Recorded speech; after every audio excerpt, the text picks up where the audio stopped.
Thank you Manjunath. ತಮ್ಮೆಲ್ಲ ಡೀಟೇಲ್ಸ್ಗಾಗಿ. ತಿಮರೋಡಿಗೆ ಜಾಮೀನು ಸಿಕ್ಕಿದ್ದು ಸಂತೋಷವಾಗಿದೆ, ನ್ಯಾಯದ ಭಗೀರಥನಿಗೆ ನ್ಯಾಯ ಸಿಕ್ಕಿದೆ ಅಂತ ಉಡುಪಿಯಲ್ಲಿ ಗಿರೀಶ್ ಮಠಣ್ಣನವರು ಹೇಳಿಕೆಯನ್ನು ಕೊಟ್ಟಿದ್ದಾರೆ. ತಿಮರೋಡಿ ಅವರಿಗೆ ಜಾಮೀನು ಸಿಕ್ಕಿದ್ದು ಬಹಳ ಸಂತೋಷ ಆಗ್ತಾ ಇದೆ, ನ್ಯಾಯದ ಭಗೀರಥನಿಗೆ ನ್ಯಾಯ ಸಿಕ್ಕಿದೆ. ಗಮನಿಸ್ತಾ ಇರಬಹುದು, ನ್ಯಾಯದ ಭಗೀರಥ ಅಂತ ಹೇಳಿದ್ದಾರೆ. ಸದ್ಯ ಉಡುಪಿಯಲ್ಲಿ ಗಿರೀಶ್ ಮಠಣ್ಣನವರು ಈ ರೀತಿಯ ಹೇಳಿಕೆಯನ್ನು ಕೊಟ್ಟಿರುವಂಥದ್ದು ಅವರಿಗೆ ಖುಷಿಯಾಗಿದೆ. ಅತ್ಯಾಚಾರ, ಕೊಲೆ ವಿರುದ್ಧ ಸತತವಾಗಿ 13 ವರ್ಷದಿಂದ ತಿಮರೋಡಿಯವರು ಹೋರಾಟವನ್ನು ಮಾಡ್ಕೊಂಡು ಬರ್ತಾ ಇದ್ದಾರೆ. ವಕೀಲ ಬಾಂಧವರಿಗೆ ಅಭಿನಂದನೆಗಳನ್ನು ಸಲ್ಲಿಸುತ್ತೀನಿ, ಸೌಜನ್ಯ ಹೋರಾಟಗಾರರ ಪರವಾಗಿ ಧನ್ಯವಾದವನ್ನು ತಿಳಿಸ್ತೀನಿ ಅಂತ ಗಿರೀಶ್ ಮಠಣ್ಣನವರು ಹೇಳಿಕೆಯನ್ನು ಕೊಟ್ಟಿರುವಂಥದ್ದು ಗಮನಿಸ್ತಾ ಇರಬಹುದು. ಗಿರೀಶ್ ಮಠಣ್ಣನವರು ಮತ್ತೆ ತಿಮರೋಡಿಯವರು ಒಟ್ಟಾಗಿ ಹಲವಾರು ಪ್ರತಿಭಟನೆಯಲ್ಲಿ ಭಾಗಿಯಾಗಿದ್ರು. ಮೊನ್ನೆ ಅರೆಸ್ಟ್ ಮಾಡೋಕೆ ಬಂದಂತಹ ಸಂದರ್ಭದಲ್ಲೂ ಕೂಡ ಮಠಣ್ಣನವರು ಎದುರು ನಿಂತ್ಕೊಂಡು ಒಂದಷ್ಟು ಪ್ರಶ್ನೆಗಳನ್ನು ಮಾಡಿದ್ರು. ಪೊಲೀಸರಿಗೆ ಯಾವ ರೀತಿ ನೀವು ಅರೆಸ್ಟ್ ಮಾಡ್ತೀರಾ, ಹೇಗೆ ಅರೆಸ್ಟ್ ಮಾಡ್ತೀರಾ, ಅದ್ರ ಜೊತೆಗೆ ಒಂದಷ್ಟು ರಿಕ್ವೆಸ್ಟ್ ಕೂಡ ಮಾಡಿದ್ರು. ಈಗ ತಿಮರೋಡಿಗೆ ಜಾಮೀನು ಸಿಕ್ಕಿರುವಂಥದ್ದು ಖುಷಿ ತಂದಿದೆ ಅಂತ ಮಠಣ್ಣನವರು ಹೇಳಿದ್ದಾರೆ.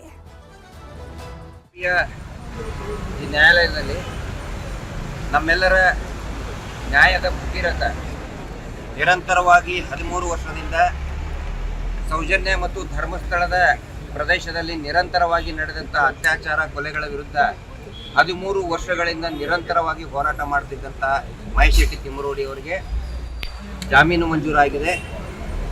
ಇದು ಹೋರಾಟದ ಒಂದು ಶಕ್ತಿಯನ್ನ ಹೆಚ್ಚಿದೆ ಮತ್ತು ಇದಕ್ಕೆ ಇಡೀ ನಮ್ಮ ಉಡುಪಿ ಜಿಲ್ಲೆಯ ಎಲ್ಲ ವಕೀಲ ಬಾಂಧವರು ಯಾರಿದ್ದಾರೆ, ವಕೀಲ ಸಹೋದರರು, ಅಡ್ವೊಕೇಟ್ಸ್ ಯಾರಿದ್ದಾರೆ, ನ್ಯಾಯವಾದಿಗಳು, ಅವರೆಲ್ಲರಿಗೂ ಕೂಡ ನಾನು ತುಂಬ ಹೃದಯದ ಧನ್ಯವಾದಗಳನ್ನ ಮಹೇಶ್ ಶೆಟ್ಟಿ ತಿಮರೋಡಿ ಅವರ ಅಭಿಮಾನಿಗಳ ಬಳಗದ ಪರವಾಗಿ, ಸೌಜನ್ಯ ಹೋರಾಟ ಸಮಿತಿಯ ಪರವಾಗಿ, ಇಡೀ ನ್ಯಾಯವಾದಿಗಳು ಏನು ಒಂದು ಬಂಡೆಯಂತೆ ಬೆಂಬಲಕ್ಕೆ ನಿಂತ್ಕೊಂಡ್ರು ಅವರೆಲ್ಲರಿಗೂ ಕೂಡ ನಾನು ಧನ್ಯವಾದಗಳನ್ನು ಹೇಳ್ತಾ ಇದ್ದೀನಿ. ಬುರುಡೆ ಗ್ಯಾಂಗ್ನ ನಕಲಿ ಬುರುಡಿಯಲ್ಲೇ ಚಿನ್ನಯ್ಯ ಲಾಕ್ ಆಗಿದ್ದಾನೆ. ಯಾರೋ ಬುರುಡಿಯನ್ನ ತಂದುಕೊಟ್ಟಿದ್ದು ಅಂತ SITಗೆ ಅನಾಮಿಕ ಹೇಳಿದ್ದ.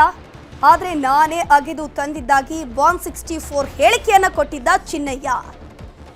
ಯಾರೋ ಬುರುಡಿಯನ್ನ ತಂದುಕೊಟ್ಟಿದ್ರು ಅಂತ ಹಿಂದೆ SITಗೆ ಹೇಳಿದ್ದ. ಅದಾದ್ಮೇಲೆ ಪೊಲೀಸರು 164 ಸ್ಟೇಟ್ಮೆಂಟ್ ಅನ್ನು ದಾಖಲು ಮಾಡುವಾಗ ನಾನೇ ಅದನ್ನ ಅಗೆದು ತಂದಿದ್ದೀನಿ ಅಂತ ಆತ ಹೇಳಿಕೆಯನ್ನು ಕೊಟ್ಟಿದ್ದ. ಈಗ ಇದೇ ಹೇಳಿಕೆಗಳು ಈತನಿಗೆ ಮುಳುವಾಗುವಂತಹ ಚಾನ್ಸಸ್ ಜಾಸ್ತಿಯಾಗಿ ಕಾಡ್ತಾ ಇದೆ.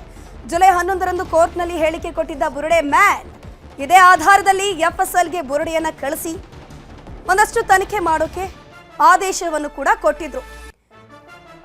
SIT ಉತ್ಖನನ ಆದ್ರೆ ತನಿಖೆ ವೇಳೆ ಬುರುಡೆ ಬಗ್ಗೆ ಗೊಂದಲಕಾರಿ ಹೇಳಿಕೆಯನ್ನು ಕೊಡ್ತಾ ಇದ್ರು. ಎಲ್ಲಿಂದ ಬುರುಡೆ ತಂದೆ ಎಂಬ ಬಗ್ಗೆ ಹೇಳಿಕೆ ನೀಡಿರಲಿಲ್ಲ ಚಿನ್ನಯ್ಯ. ಈಗ ಬುರುಡೆಯನ್ನು ತಂದಿದ್ದೀನಿ, ಕೋರ್ಟ್ ಮುಂದೆ ಹಾಜರುಪಡಿಸ್ತೀನಿ, ಆದ್ರೆ ನಾನು ಎಲ್ಲಿಂದ ತಂದೆ, ಎಲ್ಲಿ ನಾನೇ ಉತ್ಖನನ ಮಾಡಿ ತಂದೆ ಅನ್ನುವಂಥ ವಿಚಾರವನ್ನು ಈತ ಕೋರ್ಟ್ ಮುಂದೆ ಹೇಳಬೇಕಿತ್ತು. ಬಟ್ ಈತ ಆ ವಿಚಾರವನ್ನು ಹೇಳಿಲ್ಲ. ಬುರುಡೆ ಗ್ಯಾಂಗ್ ಬಗ್ಗೆ ಬಾಯ್ ಬಿಟ್ಟಿದ್ದ ಚಿನ್ನಯ್ಯ. ಹೀಗಾಗಿ ಖುದ್ದು DGP ಮೊಹಾಂತಿಯಿಂದ ಚಿನ್ನಯ್ಯನ ವಿಚಾರಣೆ ಆಯಿತು. ಈ ವೇಳೆ ಬುರುಡೆ ಗ್ಯಾಂಗ್ ಬಗ್ಗೆ ಚಿನ್ನಯ್ಯ ಬಾಯ್ ಬಿಟ್ಟಿದ್ದಾನೆ. ಇಷ್ಟು ದಿನ ನಾವು ಅನಾಮಿಕ ಅಂತ ಹೇಳ್ತಿದ್ದೀವಲ್ಲ, ಆತನ ಹೆಸರೇ ಚಿನ್ನಯ್ಯ ಅಂತ. ಆತ ಮೊಟ್ಟ ಮೊದಲ ಬಾರಿಗೆ ಕೋರ್ಟ್ಗೆ ಬಂದಾಗ ಒಂದು ತಲೆ ಬುರುಡೆಯನ್ನು ತಂದಿರ್ತಾನೆ. ಆ ತಲೆ ಬುರುಡೆ ಯಾರದ್ದು, ಎಲ್ಲಿಯದ್ದು, ಎಲ್ಲಿ ಉತ್ಖನನ ಆಯಿತು ಅನ್ನೋಂಥ ಸಂಬಂಧಪಟ್ಟಂತೆ ಏನೂ ಮಾಹಿತಿಯನ್ನು ಕೊಟ್ಟಿರಲಿಲ್ಲ. ಒಂದ್ಸರ್ತಿ ಯಾರೋ ನನ್ನ ಹತ್ರ ಕೊಟ್ಟು ಕಳಿಸಿದ್ರು ಅಂತ ಹೇಳ್ತಾನೆ. ಅದಾದ ಮೇಲೆ ನಾನೇ ಅಲ್ಲಿ ಅಗೆದು ಆ ತಲೆ ಬುರುಡೆಯನ್ನು ತಂದೆ ಅಂತ ಸ್ಟೇಟ್ಮೆಂಟನ್ನು ಕೊಟ್ಟಿದ್ದಾನೆ. ಸದ್ಯಕ್ಕೆ ಸುಳ್ಳು ಸಾಕ್ಷಿ, ಸುಳ್ಳು ಹೇಳಿಕೆ ಆಧಾರದಲ್ಲಿ ಪೊಲೀಸರು ವಶಕ್ಕೆ ಪಡ್ಕೊಂಡಿದ್ದಾರೆ. ವಶಕ್ಕೆ ಪಡೆದು ಕೋರ್ಟ್ಗೆ ಹಾಜರುಪಡಿಸಿದ್ದಾರೆ SIT. ಕೋರ್ಟ್ನಲ್ಲಿ ಬುರುಡೆ ಗ್ಯಾಂಗ್ ಬಗ್ಗೆ ಮಾಹಿತಿಯನ್ನ ಚಿನ್ನಯ್ಯ ಕೊಟ್ಟಿದ್ದಾನೆ ಅನ್ನುವಂಥ ಮಾಹಿತಿ ಲಭ್ಯ ಆಗ್ತಾ ಇದೆ. ಹಾಗಾದ್ರೆ ಈ ಬುರುಡೆ ಗ್ಯಾಂಗ್ ಯಾರು, ಚಿನ್ನಯ್ಯನ ಮೇಲೆ ಯಾರಾದರೂ ಪ್ರೆಷರ್ ಮಾಡಿದ್ರು ಅನ್ನುವಂಥ ವಿಚಾರಕ್ಕೆ ಸಂಬಂಧಪಟ್ಟು ಕೂಡ ಒಂದಷ್ಟು ತನಿಖೆ ಆಗ್ತಾ ಇರುವಂಥದ್ದು.